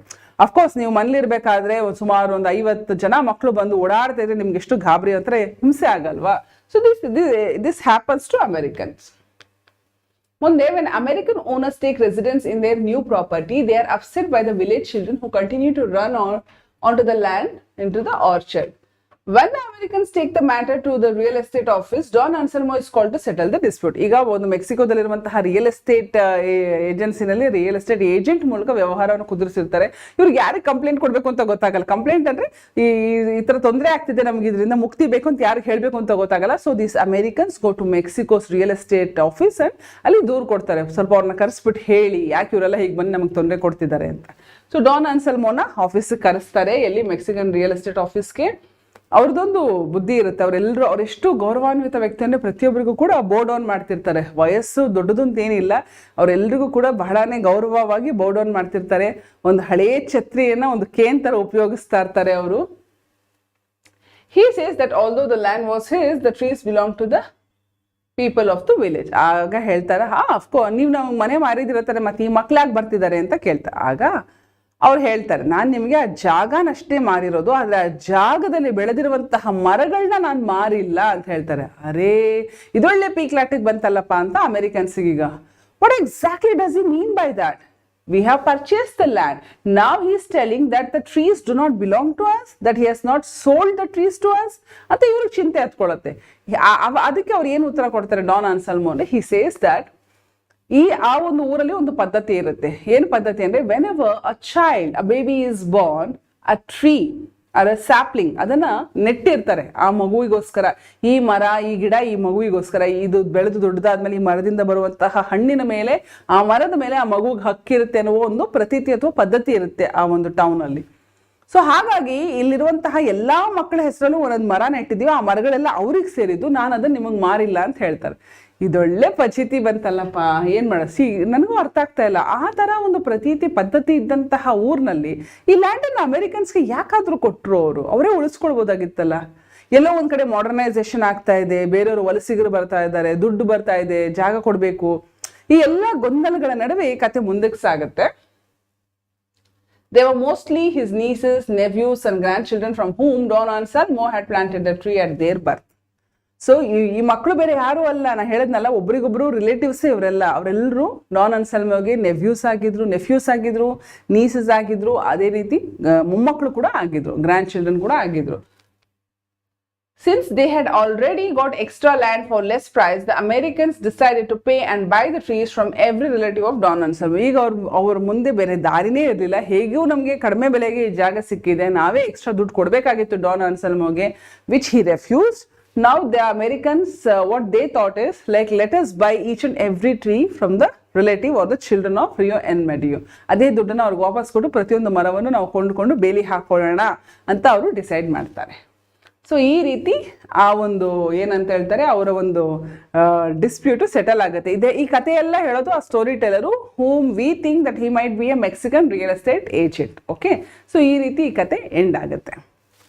ಸೊ ಈ ಪಾಠ ಕೂಡ ಬಹಳ important, please go through this lesson. ಮುಂದೆ ಡಾಕ್ಟರ್ ಬಿ ಆರ್ ಅಂಬೇಡ್ಕರ್, ದಯವಿಟ್ಟು this one lesson you have to study ತರೋಲಿ, ಬಿಕಾಸ್ ಈ ಪಾಠದಿಂದ ಒಂದಲ್ಲ ಎರಡೆರಡು ಪ್ರಶ್ನೆಗಳು ಖಂಡಿತ ಬರುತ್ತೆ. So please be thorough in your studies with respect to this lesson. Fine. Moving forward. So this lesson is an extract from the message that Sri R. Venkataraman, former President of India, R. Venkataraman anta ನಮ್ಮ ಭಾರತ ದೇಶದ president ಆಗಿದ್ರು ಅವರು. He wrote a book. Doctor B R Ambedkar ಅಂತ ಒಂದು ಪುಸ್ತಕ ಬರೀತಾರೆ. ಅದರಲ್ಲಿ doctor B R Ambedkar the man and his message, Ambedkar ಬಗ್ಗೆ, ಯಾಕೆಂದ್ರೆ ಅವತ್ತಿನ ಕಾಲದಲ್ಲಿ ಅವ್ರ ಜೊತೆ ಒಡನಾಟ ಇದ್ದಂತಹ ವೆಂಕಟರಾಮನ್ ಅವರು. ಸೊ ಅವರು ಬಹಳ ಹತ್ತಿರದಿಂದ ಅಂಬೇಡ್ಕರ್ನ ನೋಡಿರ್ತಾರೆ. ಆ ವ್ಯಕ್ತಿತ್ವ ಎಂಥದ್ದು, ಅವರ ಬದುಕಿದ ರೀತಿ ಎಂಥದ್ದು, ಅವರು ಈ ಸಮಾಜಕ್ಕೆ ಕೊಟ್ಟಂತಹ ಮೆಸೇಜ್ ಏನು, ಇದೆಲ್ಲವನ್ನು ಆ ಪುಸ್ತಕದಲ್ಲಿ ಬರ್ತಿದ್ದಾರೆ. ಸೊ ಈ ಪಾಠ ಕೂಡ ಅದರಿಂದ ತೆಗೆದುಕೊಂಡಂತಹ ಒಂದು ಸಣ್ಣ ಎಕ್ಸ್ಟ್ರಾಕ್ಟ್. ಕಾಮಿಮೊರೇಟಿವ್ ವಾಲ್ಯೂಮ್. ಕಾಮಿಮೊರೇಟಿವ್ ವಾಲ್ಯೂಮ್ ಅಂದ್ರೆ ಸಮಗ್ರ. ಕಾಮಿಮೊರೇಟಿವ್ ಅಂತ ಹೇಳಿದ್ರೆ ಸಮಗ್ರವಾದ, ತುಂಬಾ ದೊಡ್ಡ ವಾಲ್ಯೂಮ್ ಅದು actually. So with respect to Ambedkar ನಾವೇನ್ ತಿಳ್ಕೊಳ್ಬೇಕು ಅಂದ್ರೆ, ಈ ಪಾಠದಲ್ಲಿ especially Ambedkar was a voracious reader. ನಾನು ಯಾವಾಗಲೂ ಹೇಳ್ತೀನಿ, ಈ ವರ್ಡ್ ಮಾತ್ರ ಇದು ಮಾಡಬೇಡಿ ನೀವು. It is very important for you to remember this word, voracious reader. ಅವರಿಗೆ ಒಂದು ಆತನಿಗೆ ಓದಿನ ಬಗ್ಗೆ ಎಷ್ಟು ಆಸಕ್ತಿ ಇತ್ತು ಅಂದ್ರೆ, ತೀರದ ದಾಹ ಆಯಿತು, ಇನ್ನೂ ಓದ್ಬೇಕು, ಹೆಚ್ಚಿನದನ್ನು ಓದಬೇಕು, ಅದನ್ನು ಓದಬೇಕು, ಇದನ್ನು ಓದಬೇಕು. That is voraciousness. What is remarkable is that he bought books by sacrificing other needs. ಅವತ್ತಿನ ಕಾಲದಲ್ಲಿ ಅಂದರೆ ಪ್ರೀ ಇಂಡಿಪೆಂಡೆನ್ಸ್ ಟೈಮಲ್ಲೆಲ್ಲ ದುಡ್ಡು ಅಷ್ಟೊಂದು ಕೈಯಲ್ಲಿ ಇರ್ತಿರ್ಲಿಲ್ಲ. ಸೊ ಹಾಗಾಗಿದ್ದು ಕೂಡ ಡೈಲಿ ನೀಡ್ಸ್ಗಳನ್ನ ಪಕ್ಕಕ್ಕೆ ಇಟ್ಬಿಟ್ಟು ಎಷ್ಟೋ ದುಡ್ಡನ್ನು ಉಳಿತಾಯ ಮಾಡಿ he used to purchase books from that saved money. The author cites 2 instances to show. ಅಂದರೆ ಅಂಬೇಡ್ಕರ್ಗೆ ಯಾಕೆ ಪುಸ್ತಕಗಳ ಬಗ್ಗೆ ಒಲವು, ತುಂಬಾ ತೀರದ ದಾಹ ಇತ್ತು ಅನ್ನೋದಕ್ಕೆ 2 ಘಟನೆಗಳನ್ನ ಹೇಳ್ತಾರೆ. ಆ ಘಟನೆಗಳನ್ನ ನೆನ್ಪಿಟ್ಕೊಳ್ಳಿ. I am very sure that ಇದರಲ್ಲೇ ಒಂದು ಪ್ರಶ್ನೆ ನಿಮಗೆ ಬಂದೇ ಬರುತ್ತೆ. ಒರೇಷಿಯಸ್ ರೀಡರ್ ಯಾಕೆ, ಅಂಬೇಡ್ಕರ್ನ ಯಾಕೆ ನಾವು ಒರೇಷಿಯಸ್ ರೀಡರ್ ಅಂತ ಕರಿತೀವಿ ಅಂದ್ರೆ, ಅದಕ್ಕೆ ಪುಷ್ಟೀಕರಿಸುವಂತಹ 2 ಘಟನೆಗಳು ಯಾವುದು ಅಂದ್ರೆ, which has been sighted in this book ಅಂತ ಹೇಳಿದ್ರೆ,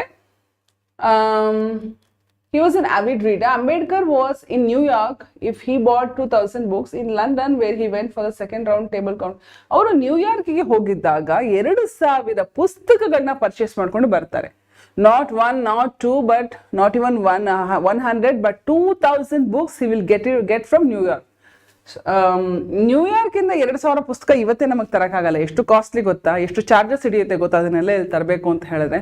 ಬಟ್ ಅವರು ತಮ್ಮ ದಿನನಿತ್ಯದ ಅಗತ್ಯಗಳನ್ನ ಬದಿಗೊತ್ತಿ ಪುಸ್ತಕದ ಮೇಲೆ ಇಷ್ಟೊಂದು ದುಡ್ಡು ಚೆಲ್ತಿದ್ರಂತೆ. That shows what an voracious reader he was, ಮತ್ತೆ his love for books. Okay, ಇನ್ನೊಂದು ಇನ್ಸ್ಟೆನ್ಸ್ ಏನಂತ ಹೇಳಿದ್ರೆ, ಲಂಡನ್ಗೆ ಹೋಗಿರ್ತಾರೆ. ಯಾಕೆ ಲಂಡನ್ಗೆ ಹೋಗಿರ್ತಾರೆ ಅಂದ್ರೆ, to attend the second round table conference. ಆಗ ಎಷ್ಟು ಪುಸ್ತಕಗಳನ್ನ ತೆಗೆದುಕೊಳ್ತಾರೆ ಅವರು ಅಂದ್ರೆ, he bought books that had to be sent to India in 32 boxes. ಅವರೇನೋ ಫ್ಲೈಟ್ ಹತ್ಕೊಂಡ್ರೆ ಪ್ಲೇನಲ್ಲಿ ಬರ್ತಾರೆ, ಏರೋಪ್ಲೇನ್ ಅಲ್ಲಿ. ಆದ್ರೆ ಆ 32 ಬಾಕ್ಸ್ಗಳಲ್ಲಿ ಆ ಪುಸ್ತಕಗಳನ್ನ ಹೇಗೆ ಕಳಿಸೋದು? ಶಿಪ್ ಮೂಲಕ ಕಳಿಸ್ತಾರೆ ಅಲ್ವಾ, ಹಡಗುಗಳ ಮೂಲಕ ಕಳಿಸ್ತಾರೆ. ಅದಕ್ಕೆ ಎಷ್ಟು ಚಾರ್ಜಸ್ ಹಿಡಿದಿರುತ್ತೆ, ಪುಸ್ತಕ ಕೊಂಡ್ಕೊಳ್ಳೋಕೆ ಎಷ್ಟು ಚಾರ್ಜಸ್ ಹಿಡಿದಿರುತ್ತೆ ಅಂದ್ರೆ, ದಿಸ್ ಶೋಸ್ ಅವರಿಗಿದ್ದಂತಹ ಪುಸ್ತಕದ ಮೇಲಿನ ಒಲವನ್ನು ಇದು ತೋರಿಸುತ್ತೆ. So kindly site these 2 instances in your answer. ಯಾಕೆ ಅವರು ವೊರೇಷಿಯಸ್ ರೀಡರ್ ಅಂದ್ರೆ ನ್ಯೂಯಾರ್ಕ್ ಅಲ್ಲಿ 2000 ಪುಸ್ತಕ, ಲಂಡನ್ ಅಲ್ಲಿ 32 ಬಾಕ್ಸ್ಗಳ ಪುಸ್ತಕ, ಇವನ್ನು ನೆನ್ಪಿಟ್ಕೊಳ್ಬೇಕು ನೀವು. ಓಕೆ, ಅವರು ಅಂಬೇಡ್ಕರ್ ಬದುಕಿನ ಮೇಲೆ ಡಿಫ್ರೆಂಟ್ ಇನ್ಫ್ಲೂಯೆನ್ಸಸ್ ಯಾವುದು ಅಂತ ಹೇಳಿದ್ರೆ, different influences made Ambedkar fight for an egalitarian society. Egalitarian society ಅಂದ್ರೆ ಈಕ್ವಲ್ ಆಗಿರುವಂತಹ, ಅಂದ್ರೆ ಸಮಾನತೆಯಿಂದ ಕೂಡಿದಂತಹ ಒಂದು ಸಮಾಜಕ್ಕೋಸ್ಕರ ಅವರು ಹೋರಾಟ ಮಾಡ್ತಿದ್ರು. ಯಾಕೆ ಅಂದ್ರೆ ಅವರ ಬದುಕಿನಲ್ಲಿ ನಡೆದಂತಹ ಸಾಕಷ್ಟು ವಿಚಾರಗಳು, ಘಟನೆಗಳು ಅವರು ಈ ಒಂದು ಸಮಾನತೆಯಿಂದ ಕೂಡಿದಂತಹ ಸೊಸೈಟಿಗೋಸ್ಕರ ಹೋರಾಡೋದಕ್ಕೆ ಪ್ರೇರೇಪಣೆ ಅಥವಾ ಇನ್ಫ್ಲೂಯೆನ್ಸ್ ಮಾಡ್ತು. ದ 14th ಅಮೆಂಡ್ಮೆಂಟ್, ಮತ್ತೆ ಅಂಬೇಡ್ಕರ್ ಬಹಳ ಓದ್ಕೊಂಡಿದ್ರು, ತುಂಬಾ ಜಾಸ್ತಿ ಓದ್ಕೊಂಡಿದ್ರು. ಮತ್ತೆ ಒಂದು ಓದು ಮುಗಿದ ತಕ್ಷಣ ಅಲ್ಲೇ ಇರ್ತಿರ್ಲಿಲ್ಲ, ಮಗದೊಂದು ಓದ್ತಾನೇ ಇದ್ರು ಅವರು. Degree, this I am talking with respect to his degrees. ಅವ್ರ ಡಿಗ್ರಿಗಳನ್ನು ಕೂಡ MA ಇಂದ ಎಷ್ಟೋ ಸಬ್ಜೆಕ್ಟ್ಗಳಲ್ಲಿ MA ಮಾಡಿದ್ದಾರೆ ಅವರು. ಈ ನಿಟ್ಟಿನಲ್ಲಿ ಅವರು ಅಬ್ರಾಡಿಗೂ ಕೂಡ ಹೋಗ್ತಾರೆ. ಅಬ್ರಾಡ್ ಅಂತ ಹೇಳಿದ್ರೆ US ಗೆ ಹೋಗ್ತಾರೆ, UK ಗೆ ಹೋಗ್ತಾರೆ, ಅಲ್ಲೂ ಕೂಡ ಓದ್ತಾರೆ. ಅಂತಹ ಒಂದು ಸಂದರ್ಭದಲ್ಲಿ ಅಲ್ಲಿ ಏನೆಲ್ಲ ಇನ್ಫ್ಲೂಯೆನ್ಸ್ ಆಯ್ತು ಅವ್ರಿಗೆ ಅಂತ ಬಂದಾಗ, ಆ ದೇಶಕ್ಕೆ ಹೋದಾಗ ಕೂಡ ಅವ್ರಿಗೆ ಸಾಕಷ್ಟು ಇನ್ಫ್ಲೂಯೆನ್ಸ್ ಆಗುತ್ತೆ. ಯಾವ ನಿಟ್ಟಿನಲ್ಲಿ? The 14th amendment to the constitution of the USA. ನಮಗೆ ಹೇಗೆ ಕಾನ್ಸ್ಟಿಟ್ಯೂಷನ್ ಅಂತ ಹೇಳಿದ್ರೆ ಮಕ್ಕಳ ಸಂವಿಧಾನ. ಸೊ ನಮಗೆ ಹೇಗೆ ಭಾರತದ ಸಂವಿಧಾನವನ್ನು ಅಂಬೇಡ್ಕರ್ ಅವರು ಬರೆದ್ರು. Who is the father of our constitution ಅಂದ್ರೆ doctor BR Ambedkar. You should write. 14th amendment ಅಂದ್ರೆ US ಕಾನ್ಸ್ಟಿಟ್ಯೂಷನ್ ಅಲ್ಲಿ 14th ಅಮೆಂಡ್ಮೆಂಟ್ ಹೊರಡಿಸ್ತಾರೆ. ಅದು ಯಾವ್ದ್ರ ಬಗ್ಗೆ ಆಗಿರುತ್ತೆ ಅಂದ್ರೆ, ಇಲ್ಲಿ ನಾವ್ ಹೇಗೆ ಕಾಸ್ಟು, ಕ್ರೀಡೆಗೆ ಎಷ್ಟೊಂದು ಜನ ಬಹಳ ಕಷ್ಟಪಟ್ಟಿದ್ದಾರೆ ಭಾರತ ದೇಶದಲ್ಲೂ ಅಲ್ವಾ. ಏನಂತಾರೆ, ಸಪ್ರೆಸ್ಡ್ ಕ್ಲಾಸ್, ಲೋವರ್ ಕ್ಲಾಸ್ಗಳು ಅಂತೆಲ್ಲ ನಾವೇನ್ ಕರಿತೀವಿ, ಬಹಳ ಕಷ್ಟಪಟ್ಟಿದ್ದಾರೆ. ಅದೇ ರೀತಿ US ಅಲ್ಲಿ ಬ್ಲ್ಯಾಕ್ ಅಮೆರಿಕನ್ಸ್ ಬಹಳನೇ ಕಷ್ಟ, ನೋವುಗಳನ್ನ ಅನುಭವಿಸಿದ್ದಾರೆ. ಯಾರಿಂದ? ವೈಟ್ ಅಮೆರಿಕನ್ಸ್ ಇಂದ. ಸೊ ಈ 14th ಅಮೆಂಡ್ಮೆಂಟ್ ಪಾಸ್ ಆದಾಗ ಅವರಿಗೆ ಸ್ವಾತಂತ್ರ್ಯ ಸಿಕ್ತು. ಯಾರಿಗೆ? ಬ್ಲ್ಯಾಕ್ ಅಮೆರಿಕನ್ಸ್ಗೆ. ಈ ಒಂದು ಘಟನೆ ಕೂಡ ಅವರಿಗೆ ಬಹಳನೇ it was very much influencing to doctor BR Ambedkar. Mahatma's movement for the welfare of Harijans. ಈ ಭಾರತ ದೇಶದಲ್ಲೂ ಕೂಡ ಗಾಂಧೀಜಿಯವರು ಹರಿಜನ್ಸ್, ಈ ಸಪ್ರೆಸ್ಡ್ ಕ್ಲಾಸ್ಗೆ ಅವ್ರಿಗೆ ಹರಿಜನ್ಸ್ ಅಂತ ಕರಿತಿದ್ರು ಗಾಂಧೀಜಿ, ನೆನ್ಪಿಟ್ಕೊಳ್ಳಿ. ಸೊ ಮತ್ತೆ ಫೂಲೆ, ಡಾಕ್ಟರ್ ಫೂಲೆ ಅವರು ಅಂದ್ರೆ Jyotiba Phule, Savitribai of the downtrodden ಅಂದ್ರೆ ಸಪ್ರೆಸ್ಡ್ ಜನಾಂಗ, ಅಂದ್ರೆ ತುಳಿತಕ್ಕೆ ಒಳಗಾದವರು. ಡೌನ್ ಟ್ರೋಡನ್ ಅಂದ್ರೆ ಮಕ್ಕಳೇ ತುಳಿತಕ್ಕೆ ಒಳಗಾದವರು. For the uplift of the downtrodden through his newspapers, Mook Nayak, Bahishkrit Bharat, ಇದೆಲ್ಲ ನೆನ್ಪಿಟ್ಕೊಳ್ಳಿ. ಇವೆಲ್ಲ ನ್ಯೂಸ್ ಪೇಪರ್ಗಳು. ಯಾರು? ಅಂಬೇಡ್ಕರ್ ಅವರು ಶುರು ಮಾಡಿದಂತಹ ನ್ಯೂಸ್ ಪೇಪರ್ಗಳು.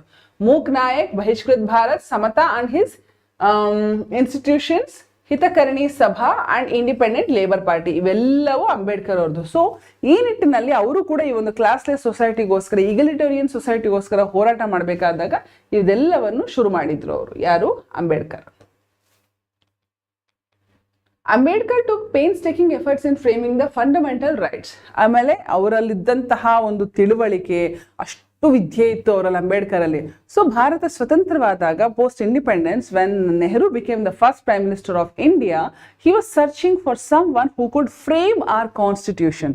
ಒಂದು ಕಾನ್ಸ್ಟಿಟ್ಯೂಷನ್ ಫ್ರೇಮ್ ಮಾಡಬೇಕು ಅಂದ್ರೆ you should have the vast knowledge of what, ಯಾವ್ದ್ರ ಬಗ್ಗೆ ನಾಲೆಡ್ಜ್ ಇರಬೇಕು? ಆಫ್ ಲಾ, ಆಮೇಲೆ ಬೇರೆ ದೇಶದ ಸಂವಿಧಾನಗಳ ಬಗ್ಗೆ ಜ್ಞಾನ ಇರಬೇಕು. ಇದೆಲ್ಲದಕ್ಕೂ ಅವ್ರಿಗೆ ಸಿಕ್ಕಿದಂತಹ ಒಂದು ಉತ್ತರನೇ ಡಾಕ್ಟರ್ BR ಅಂಬೇಡ್ಕರ್. ಇವೊಂದು doctor BR Ambedkar was not from the national Congress party, ಅವ್ರು ಆ ಪಾರ್ಟಿಯವರು ಆಗಿರಲಿಲ್ಲ.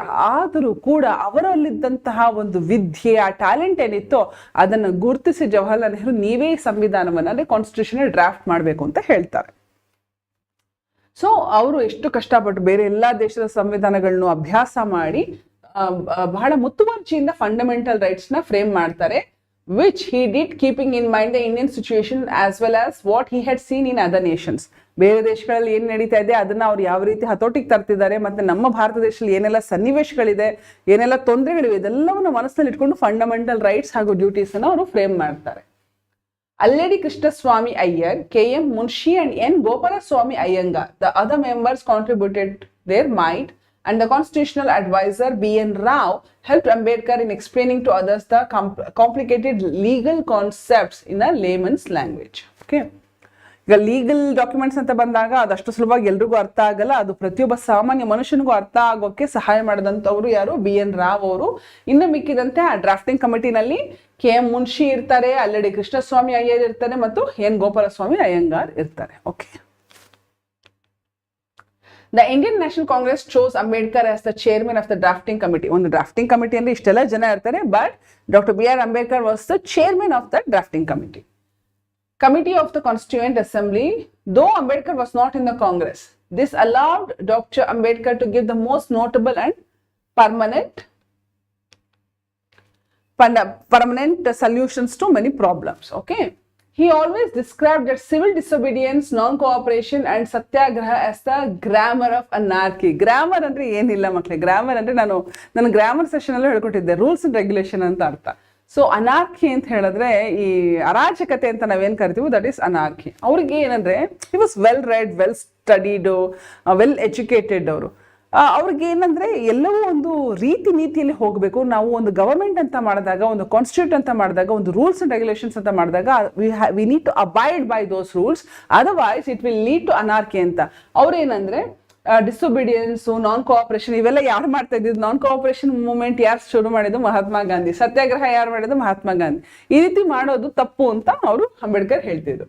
Just like the Buddha, Tamil poetess Avvai, Baba Saheb too spoke against the caste system and was against it. Buddha ಯಾವ ರೀತಿ ಕಾಸ್ಟ್ ಸಿಸ್ಟಮ್ ಬಗ್ಗೆ ವಿರುದ್ಧ ಮಾತನಾಡಿದ್ರು, ತಮಿಳ್ ಪೊಯೆಟಸ್, ತಮಿಳಿನ ಒಬ್ಬ ಕವಿಯತ್ರಿ ಆದಂತಹ ಅವ್ವೈ, ಇವ್ರು ಯಾವ ರೀತಿ ಮಾತಾಡ್ತಿದ್ರು, ಇದೇ ರೀತಿ ಕೂಡ Baba Saheb ಮಾತನಾಡ್ತಿದ್ರು. Because they all believed that there are only two divisions, one who is noble and wholesome and the other is ignoble and unwholesome, charitable or superior and misers or inferior. ಆಯ್ತಾ? ಈಗ ಅವರು ನಂಬ್ಕೊಂಡಿದ್ದಂತಹ ಒಂದು ತತ್ವ ಏನಂತ ಹೇಳಿದ್ರೆ, ಇಲ್ಲ ಮನುಷ್ಯ ಒಬ್ಬ ದೊಡ್ಡ ಬುದ್ಧಿಯವನು, ಧೀಮಂತ ವ್ಯಕ್ತಿತ್ವದನಾಗಿರ್ತಾನೆ, ಇಲ್ಲ ಕೆಳಮಟ್ಟದ ಯೋಚನೆ ಮಾಡುವಂತವನಾಗಿರ್ತಾನೆ.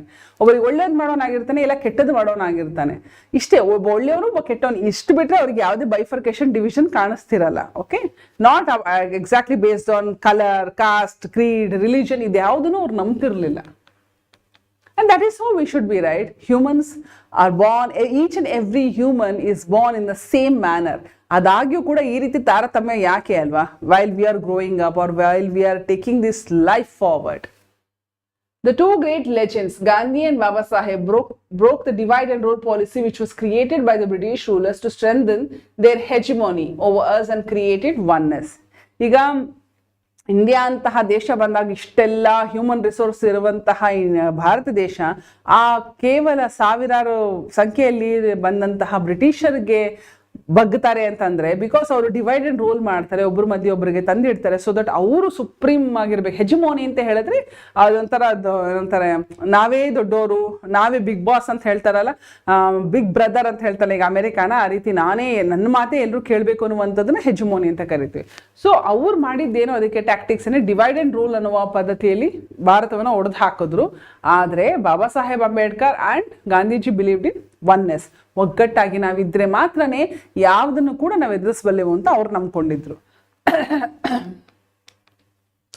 ಬಾಬಾ ಸಾಹೇಬ್ ಪಾಸ್ಡ್ ಅವೇ ಇನ್ 1956. ಅವರು ತೀರಿ ಹೋದಂತಹ ಟೈಮ್ ಇದು, December, with a title symbol of revolt, hoping that his view and ideologies come true one day. ಅಂದ್ರೆ ಅವ್ರ ಪಾಪ ಸತ್ತು ಹೋಗ್ತಾರೆ, ಇನ್ನು ಸಾಕಷ್ಟು ಕೆಲಸಗಳಿತ್ತು, ಸಾಕಷ್ಟು ಪುಸ್ತಕಗಳನ್ನ ಬರೆದ್ರು, ಸಾಕಷ್ಟು ವಿಚಾರಗಳನ್ನ ಹಂಚ್ಕೊಳ್ಳೋದಿತ್ತು. But unfortunately due to his illness he passes away in 1956 December. Okay, with a title symbol of revolt, hoping that his view and ideologies come true one day. ಅರೆ ಅವ್ರು ಸಾಯೋ ಹೊತ್ತಿಗೂ ಕೂಡ ಒಂದು ಕಾನ್ಸ್ಟಿಟ್ಯೂಷನ್ ಫ್ರೇಮ್ ಮಾಡಿದ್ರು ಕೂಡ ಅವರಿಗೆ ಎಲ್ಲೋ ಒಂದ್ ಕಡೆ ನಾನು ಅನ್ಕೊಂಡ ಹಾಗೆ ಇವರು ಇದನ್ನ ಯಾರೋ ಇನ್ಕಲ್ಕೇಟ್ ಮಾಡ್ತಾ ಇಲ್ಲ, ಇನ್ಕಾರ್ಪೊರೇಟ್ ಮಾಡ್ತಾ ಇಲ್ಲ. ಮೇ ಬಿ ಭವಿಷ್ಯದಲ್ಲಿ ಆದ್ರೂ ಇನ್ ಫ್ಯೂಚರ್ ನನ್ನ ಈ ಒಂದು ನಾನು ಏನ್ ಶ್ರಮ ವಹಿಸಿ ಇದನ್ನು ಮಾಡಿದೆ ಅದು ಕಾರ್ಯರೂಪಕ್ಕೆ ಬರುತ್ತೇನೋ ಅಂತಾನೆ ಅವರು ಅನ್ಕೊಂಡಿದ್ರು. Baba Saheb made 3 pillars of the constitution very clear: the legislature, the executive and the judiciary. Remember this. Okay, 3 pillars of constitution yavadu anta helidre very clearly: legislature, executive and the judiciary.